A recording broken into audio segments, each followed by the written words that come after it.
Okay, you guys ready? Ready? Ready to go. Okay, here we go. Hey guys, thanks so much for joining us as we continue our marriage series. This is our last week. So, Nate and Kaley, you are wrapping it up for us. And I'm so excited to talk to you because I was telling you earlier that I saw your book in our local bookstore, Fabled Bookstore, which we love here in Waco, and it was called 80/80. And it was all about giving 80/80 in your marriage. And I was so intrigued by that. So I started reading and I started kind of looking you up. And I'm just so excited to have you here today. So thank you guys for being with us and just sharing your knowledge and what you guys have been through. Thanks for being here. Thanks for having us. Yeah, it's so good to be here. And tell everyone where you guys are. Where are you located? We are in Boulder, Colorado. Like tugs my heart a little bit because everybody knows I miss Colorado so much. But for those of you who've been watching the news, you know that Texas has had its share of snow and all the things too. So it almost feels like when I look outside right now, I'm like, wait, am I in Colorado? Am I in Waco? Like, where am I? Where am I? Okay, so I want to ask you guys a question before we kind of dig into your book and why it intrigued me. I want to ask you how you guys met. Like, tell me a little bit of your love story. I haven't had both. Like, in all this series, I've had just one of the spouses. So it's so fun to have you both. So tell me a little bit of how you guys met and just a little bit of your love story. So we met way back in high school. Okay. So At Boulder High School. Boulder High School, right here in so Boulder, you're Colorado. like Boulder through and through. Like, you didn't just move there because it's beautiful. Both Boulder natives. Okay, Boulder Yeah. natives. Okay. So we were both born and raised right here in Boulder. Okay. So did sort of like 0 to 17 right here in Boulder. And then interestingly, so we both went to Boulder High. We met in our chemistry class. We were both going to Stanford, but had this moment of like, if it's meant to be, we'll come back to each other. We're too young, We're 17. too young. Yes, yes. And your we parents did. were probably saying that in your ear too, right? Like, I mean, I don't know. I don't remember being It was just influenced. a very practical decision. Like, if we try to do this, we're probably going to break up. So, Well, what actually happened is my best friend is a year older than I am. And so she was off at university already. And she was like, Kaley, you and Nate, you're going to hate each other if you try to stay together, if you go to college. And I was like, we're what? And she's like, yeah, and you're not going to make it anyway. Nobody from high school makes it. And I was like, okay. So we very pragmatically broke up. Okay. Heeding the advice of my friend. And then 7 years later, when we were living on opposite sides of to get back together. So we've now been together, off and on, depending on how you count, since we were 17, and then married for 15 years. That's awesome. Congratulations. So do you think that you would have stayed together if you think that was that advice? Okay. Yeah, we've played out that counterfactual quite a few times. And I think the consensus among us is it would not have worked. We were in very different scenes in college, had very different friends. I think it was like doomed to failure. So I also think there's something around once you've seen that there are many, many other fish in the sea, there was, for me, perspective to be like, oh my gosh, I had no idea that like I have a really good fish. I should not have thrown that fish back in the water. Yes. That's awesome. So tell me, when did you guys finally get back together? When did you guys get married? How old were you when you got married? We were 26 when we got married. Okay. So yeah, it was about 9 years after we first met. That's so cool. Well, high school sweethearts, kind of, but then, fast forward to being together. That's awesome. Okay, so I want to talk about your book, 80/80, and I want you just to kind of talk about that. But first, I want to talk about many times, and this is, I think, for my own marriage, we go in 50-50, right? And we're like, okay, I'm going to give 50, or I'm going to do this much, you're going to do this much, and then we get irritated if we don't do that much. So tell me, in your book, you talk about how 50-50 does not work. Why is that? Why doesn't that 50-50 work? Yeah, well, 50-50 was our starting point in marriage because we were really committed to this idea that we wanted to be equals and we wanted to be in love. This was a very different marriage than our grandparents. And so we were going to try to be married and do it on terms of equality, but also be totally connected. And so we adopted a strategy that I think most couples adopt, which is to say, if you want equality in love, just see if you can make everything in marriage and life perfectly fair, keep score, and if you achieve this 50-50 perfection, you'll finally sort of float off into the land of marital bliss and you'll never have another fight again. So that was our initial goal. Wrong. It ended up being a total disaster. In fact, that pursuit for a decade or so almost ended our marriage. And it really left us seeing that this idea of fairness was flawed. And so then we interviewed about 100 people for the book, and we found that just about every couple was finding themselves caught in this battle over fairness on some level. And so then we went even deeper and we started looking at the research in psychology and family studies.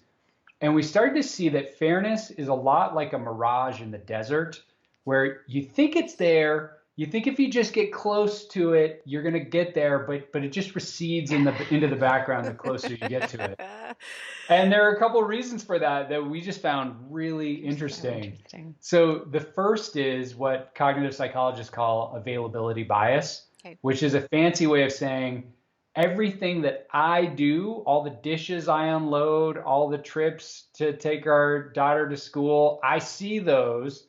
But when it comes to what Kaley does, it's like, I don't know, a little fuzzy. Whereas like I am perfectly clear, every trash can emptied, every basket of laundry folded. I know all about that. But I mean, how long did it take to pack that lunch? Exactly. So, got it. Okay. So you're seeing, so maybe what you see is like, oh, that's my contribution. The other one's like, I mean, that wasn't even that hard. Yes. Okay. Or I don't even see it, right? So this leads us to systematically underestimate what our partner does.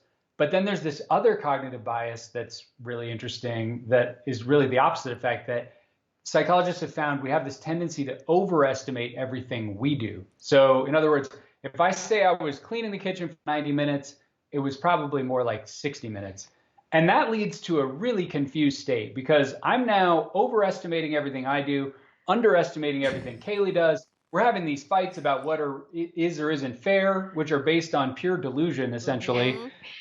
And it becomes this just gigantic distraction from what we really want in marriage: connection, love. Every time he talks about overestimation, it makes me think about Calvin and Hobbes and how Calvin counts his push-ups. So have you seen this cartoon? I love it. It's my husband's. My son is reading this book right now and he's like, Mom, have you heard of Calvin and Hobbes? I'm like, honey, that's like so old. He loves it. I love that you just brought it up. So good. So see if your son has this one. Okay. So Calvin is counting his push-ups by how they feel. And so it's like 1, 2, 20? Yes. Right? Which is in many respects how housework feels, how childcare feels. And so we end up counting our own stuff by how it feels, but we don't even see what our partner's doing, especially because so much of the work in marriage actually is invisible. Like, how much thought did you put into how you could help your neighbors because they haven't had power? How much thought did you put into what will make your mother-in-law feel really celebrated when it comes to her birthday, right? Like, there are all these things that are happening that take time, take energy, take thought, take attention, that there is no tangible result except a party or a card or a, flower. And it's like, well, that took 12 seconds. Like, no, that took hours of thought. Right. And I would say to that, I think about like expectations. Like we just expect our spouse to do, like, I mean, was that above and beyond? Nah, because that's what she's supposed to do or he's supposed to do. Talk to me. What's interesting when I hear you say this is what about like personality differences too? So like my husband and I, completely different personalities. So I'm just thinking about, for instance, cleaning. I don't love cleaning. It's a big deal to me if I do. So I want to make sure and tell him when I've done something so that he can affirm me. So I'm like, babe, I cleaned this and I did this and da. And if he were to do it, it's just a part of who he is because he actually likes it. And so he just does it. He doesn't need any affirmation for that. He's acts of service. That's his love language. And so I think all that gets probably really messy in there too, because what's really hard for me, I want to give myself more, I need more accolades for that. Oh, man. I think that, yes. Well, so you're naming, there's so much in there that's so good. So one of the other pieces of work that I do in the world is with a personality model called the Enneagram. Oh, I love the Enneagram. What's your type? It's 7, strong 8. And I've always thought I was Nice. an 8 the whole time. And then I just could never fully grasp it. I'm like, oh, I'm not totally that. So 7, 8, and that's exactly who I 7 am. with an 8 Yep. wing. I gotcha. Yep. So I've studied the whole personality system. I teach this a lot, especially in my corporate work. But with couples, there was a question, are some, Enneagram types or some personality types more able to do 80/80? And the answer is no. Okay. That really every type is able to stretch in that way. And we should probably define that. Like, what are we talking about when we say 80/80? It's that spirit of contribution. What's your mindset when you are giving to your partner? And then also, what's the structure that supports that? Okay. So I think part of what you're describing is this idea of, can I give in our relationship from that place of, I want to try to do more than my fair share. And that creates a feeling of generosity and appreciation and contribution. And then there's this second part that you're really highlighting, which is around the structure. Are you contributing in a way that I win and you lose, or you win and I lose, or does it feel like shared success? And really the roles piece that comes out of that is about, can I give in the ways where I feel like I'm doing my best work? And can we slant it, not so that it's fair, right? Where it's like, all right, we're going to divide the cooking where I cook on, Monday, Wednesday, Friday, and you do Tuesday, Thursday, Saturday, and we're going to make it perfectly fair. No, what if I love to cook and you hate it? How about I do that because I love it? If your husband loves to clean, and I don't know if he loves it or if he's just good at it, could you do it where he gets to do more of that because it's more natural and you get to do some other things that are more natural to you? So rather than trying to kind of divide it, it's much more around what you're saying. Can we give from that place that feels natural, feels generous? I love that. I think and I think to get to that point in your head, that's where I want to talk about, because all of that sounds awesome. And I wanted you to give me a pass because I'm more free spirited, that my 7 didn't have to do the 80. And because my husband's So sorry. and my husband's an Enneagram 2, like that would be easier for him because he's already so servant's hearted. Servant's hearted. Okay, so if I hear that, the 80/80, which I just give because number one, I love, and because I'm more, I'm giving this generosity. How do we get to a place where we want to do that, especially if our spouse isn't doing that? Like, how do you change that perspective where it's no longer what's fair, or I'll do this if he does this, but how do we get in that mindset where we just do it because we're generous and we love the other person? Yeah, well, I think it's worth pointing out that for all of us, the center of gravity in marriage is fairness. That's just kind of where we default to in modern marriage. So it's worth pointing out that that's kind of our starting point. And so from that perspective of fairness, generosity seems insane because generosity is by definition unfair, right? If I'm doing more than my 50%, I am now doing something that is not fair. So that's why we call it radical generosity, because it's counter habitual, it's countercultural, it's radical, right? And I just always like to point that out. So then the question becomes, well, how do you do radical generosity? And in some ways, it's really interesting that we've been working on this book for several years. We've been promoting this book extensively for the last few weeks. And we still, every single day, have these thoughts about it's not fair. Just yesterday, we had a conversation about something that we thought wasn't fair. And so I think that's important to point out that fairness layer never really goes away. But if we're able to see it and then shift our mindset to this idea of radical generosity, where I'm thinking about what can I do for Kaley instead of what can Kaley do for me, all of a sudden there's some really interesting changes that start to happen. Yeah. And I think that there's a piece in what you're naming, which is, okay, well, but why? There is sort of a like, what's in it for me? And part of it, there is some, I'm going to call it selfishness, but it's actually self-care, where I'm very likely doing the same thing. I am still washing that same dish, or I'm still, vacuuming that same floor. But if I do it from a headspace of, I can't believe how many dishes he creates when he makes dinner. I do not make this many, this mess is Yeah. way bigger. I am flooding myself with cortisol. I'm teeing myself up for resentment. I'm Yep. making myself more irritable. Whereas if I'm washing the same dish as a gift to our family, That's good. it feels different. It feels like a gift to us. So in some ways you do it for yourself, and then you do it because it's contagious. So there's a way that when one person makes the shift, it starts getting reflected back. So it's possible that only one person starts doing it, but a lot of the time it's actually contagious. Did you guys see that? Like, did one of you, so when you wrote this book, I know you wrote it together, but before that, Yeah. did one of you go, okay, I'm going to just do this. I'm not going to count if they do it back. I'm not going to take score. I'm just going to do it. Like, did one of you do it before the other? I would say that early on in our relationship, I was the over contributor. So I was doing more, but I was not doing it for radical generosity at the beginning. Yeah, I mean, we like to joke that when we got married at 26, Kaley was a fully functional adult. She had a job at a consulting firm and she had her own like condo. And I was still living in graduate student housing. I think I cleaned my apartment maybe once a year or so. Maybe. So we came into marriage Okay. with Kaley being this functional over contributor and me being this complete marital free rider slacker guy. And that was really our pattern for a long Okay. time.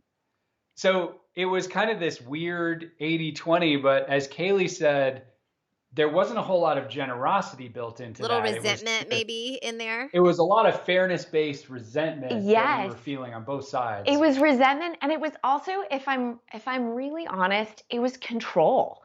That I was doing things because I knew that if I did them, they would be done right. And like, if you're listening, hear the quotations around right, Yes, because right. that's exactly what that Right. is.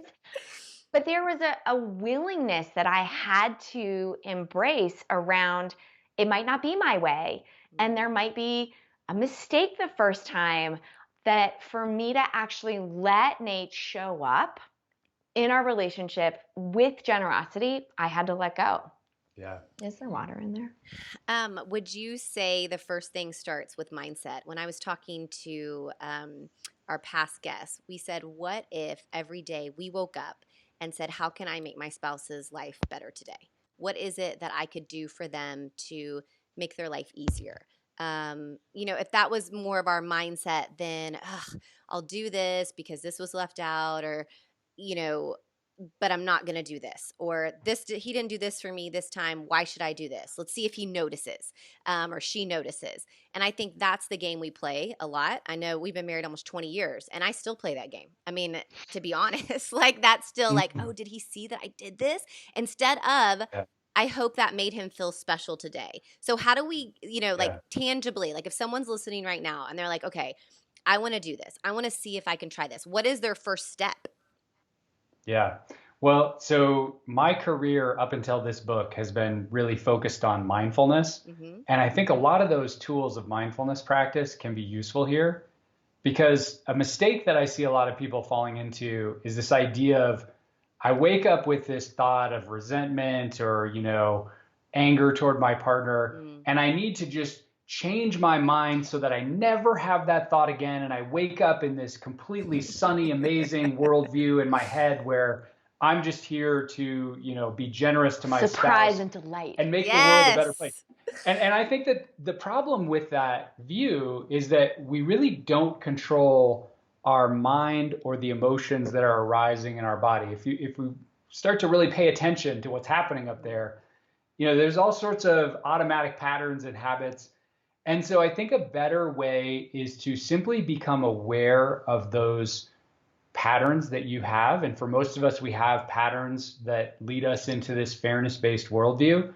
And to not judge ourselves as bad for having them. If we feel irritated at our spouse or angry, to just experience that as part of our natural emotional experience.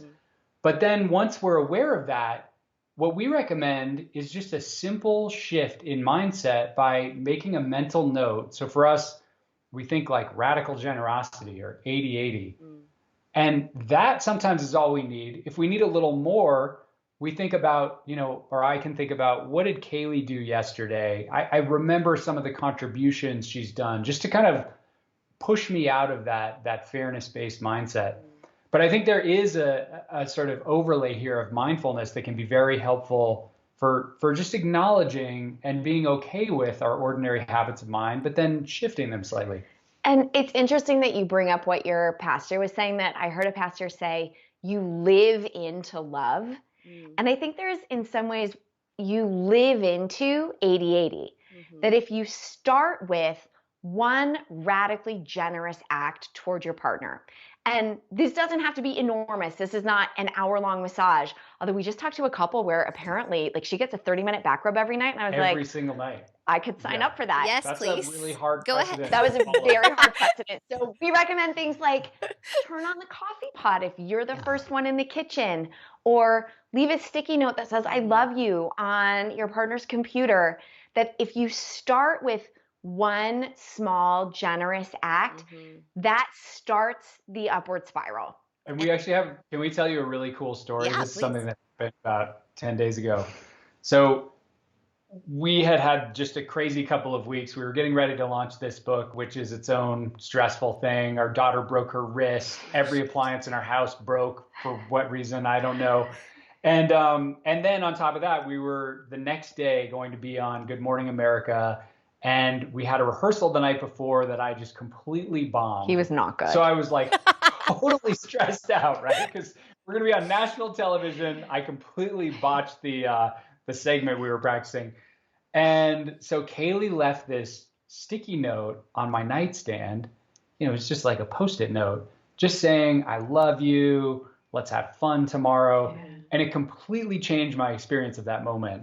But what was really cool is that the next morning I woke up to this beautiful note on my nightstand where Nate had written me.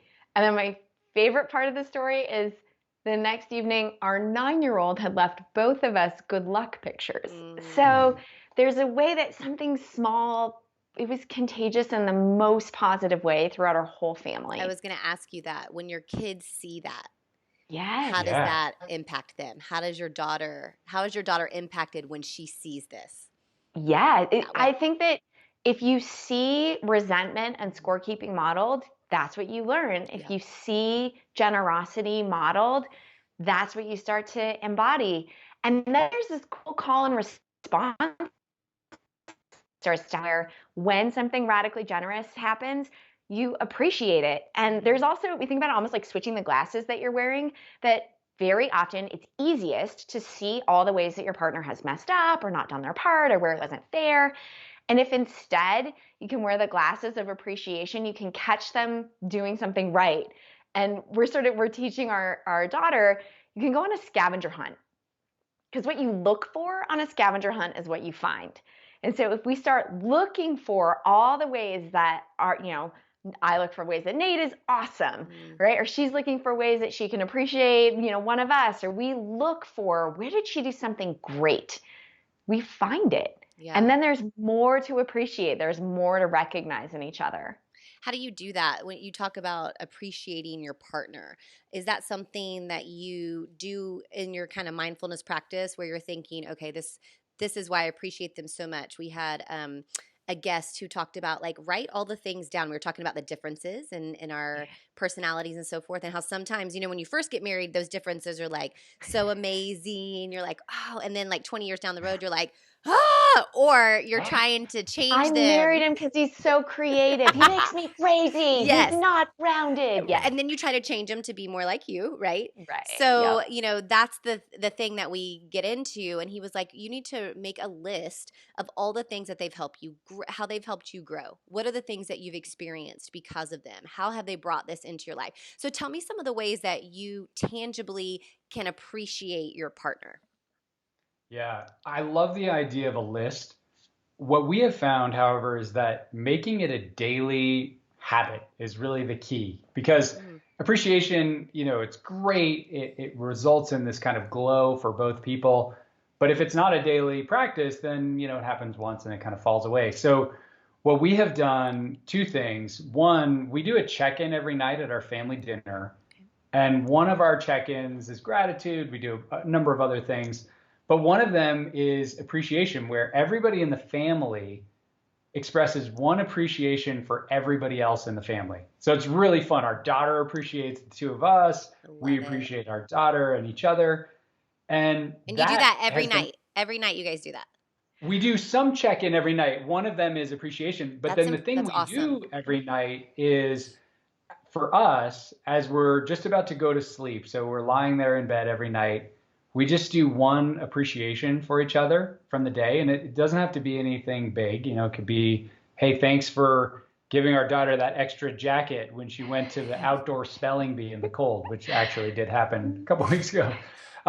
But, you know, it's just a way of ending the day on that note of appreciation versus the way we often end the day, which might be a little bit of resentment Yep. or just focusing on the chaos in the world or whatever it might be. Okay, so these are awesome. I love the appreciation thing. I like that it's that you talk about it a daily habit, because I think we tend to Yes, do this, when something big happens or, Right. exactly. but the small things. And I also hear you saying it's so much intentionality. So, for instance, my husband makes a coffee every single morning, like for 20 years. That's just what he does. But I just, for so long, it's just like that's what he does. Like he's not Mm, really a words of affirmation guy. So me writing him or telling him isn't something that is going to be as, like, he's not going to take that as much as me Yeah. doing this. This is what I've done for the last year. And he like thinks it's the greatest thing. I take out the filter and put it in the trash and then load it back in for him in the morning. That's it. And he's like, nice. babe, he was like, he goes, seriously, it's one of the greatest things you've ever done. I'm like, babe, I was like, I'm literally taking that. Like, I would rather write him a note. I would rather Right. Yeah. like do something special. And he's like, no. He was like, because that's my love language. Like those kind Yeah. of things Yeah. are my love language, because I know it doesn't come natural to you. Number one, I'd Mhm. rather write him a note because that's how that's what I would rather have. But it's something that I know that he appreciates. And so Yeah. those are the simple things, like me taking out the filter and throwing it in the trash, and then him setting it up so all he has to do is push on. And then sometimes he sets the 2 cups out for me in the morning, my water cup and my coffee cup. And it's like Oh my the gosh. greatest thing. So I those love are Yeah. that. like those simple, I think sometimes when we hear these or we read books, we're like, oh my gosh, it's more work. It's more to-do list. I'm already doing so much. Like I think Right. of my friends who are doing so much with their kids and COVID, and they're working from home and have their kids at home. Totally. They're like, oh my gosh, I don't want one more thing to do. But this is just what I hear you saying is many times they're already doing these things. It's just from a completely different mindset. It's Yes. not adding anything to what they're doing. It's just changing their mindset a bit. So thank you so much for that, because that for me, some of the things that maybe I don't love doing or I've felt resentful in Yeah. the past, I'm going to see myself doing it as a gift. How can I do this as a gift? And radical generosity, I mean, that's how we should be living all the time. And the funny Yeah. thing is we do it for others. Like I see myself doing this for our community. I mean, that's our work, is like doing this for the community. But when I come home, I might not have that mindset as much. And I don't know why. That's harder sometimes at home to do that. Maybe, I don't know, maybe you can help me with that. Like, why is that harder to do for others, that radical generosity? But then when you come home with the closest people to you, it's harder. I think that's such an interesting paradox because you are not alone. And a lot of people talk about sort of being on their best behavior kind of out in the world. Mm. It's a parallel of I show my best self on social media and like the truth behind closed doors, right? Or there's the, Right. my daughter actually said it to us where she was just being kind of a snot. And I was like, your teacher says that you are awesome and delightful. What's going on? And she goes, oh, Mom, I used up all my good behavior at school. Yeah. I'm going to And use so, that. right. I think, as adults too, sometimes it feels like we spend our love, we spend our best behavior out in the community. And when we come back, we're actually both showing up with a bit of a depleted heart. Mm-hmm. And there's a prioritization to say, can I actually bring my best self, my most radically generous self to the relationship that's closest to me, to us? Yeah, I love that. Love it, love it. Okay, so I could talk to you guys forever, but I know our time is coming to an end. Tell me and tell the rest of us where we can get your book. And then also, your website is full of all kinds of stuff. Tell me about that. Yeah, absolutely. So our website is 8080marriage.com. That's 8080marriage.com. And on the website, we have a free guide to Epic Date Night with ideas for COVID-19 because we realize couples are struggling with Right. that. We also have a quiz to see how close are you to 8080. We have a weekly newsletter with tips and strategies that people can subscribe to. And then in terms of the book, it's available basically anywhere you can buy books, Amazon, Barnes and Noble, your local bookstore. One other thing that we created during COVID were some on-demand virtual retreats, because a lot of people were telling us, hey, we want to do a marriage retreat, but we can't leave our house Right. or we can't leave our kids or whatever that is. So we decided to create a couple of retreats like that, and that's on there as well. I love it. Well, before you go, I want to just share something with you. Something I love to do. It's probably my favorite part of the podcast. Is that at the very end, I love to just remind the guests, no matter what they've done, written books or done all these awesome things, that who they are, even if they didn't do any of that, is just worthy of love. And I love getting some friends' quotes of what they mean to you, of what you mean to them, and just some of the things that they think about you. And I personally want to just tell you that this 80/80, I think, could radically change marriages. I mean, I just appreciate you so much for putting the hard work and the effort. And I know launching the book, especially during the quarantine and all that, is so tiresome. I understand all of that. And I just want to say thank you for putting that out there, because I really, truly believe if we would come to our marriage in this 80/80, it would radically change everything. And I think marriages need it so much. That's why we're doing this marriage series, because COVID hit marriages hard. And I know so many friends who are going through. So thank you so much for sharing with us today. So I'm going to read over you just some things your friends have to say about you. Someone said, Kaley and Nate really pour their hearts and creativity and passion into so many different areas of their life, from coaching and writing books to showing up for the big life events to creating choreographed routines for a family dance-off. Kaley and Nate always go all in. The two of them are so warm, authentic, and hilarious that I am refreshed every time I see them. Someone else said, nearly everyone who knows Kaley and Nate could write about their gifts, but I get to call them my friends. And what I get to talk about is their character, their humor, their generosity. The Klemps are the kind of people to hold your hand when you're weeping and dance in your kitchen when you're celebrating. They get scowled at in restaurants for laughing too loud, and they are willing to take on the world to protect their people. When you read 80/80, you get fully baked ideas, but I get to see Kaley and Nate's joy of creation and the expression of ideas as a part of a bigger exploration of how to live, not just a book project, but a true life. They are the best of the best and deeply beloved. So, oh my God. I hope that encourages you guys. And I know as you go through doing this, I know sometimes we recently wrote a children's book in this kind of COVID quarantine thing and getting it out there. And sometimes, you work so hard and you do these things, you're like, who's listening? Is anyone reading it? Is anybody reading this thing? Is anybody? So I just, no matter if anyone reads it, know that you are those things to the people in your life. And so I hope that just blesses you today. And thank you so much for being on today. Thank you for having us. That was so amazing.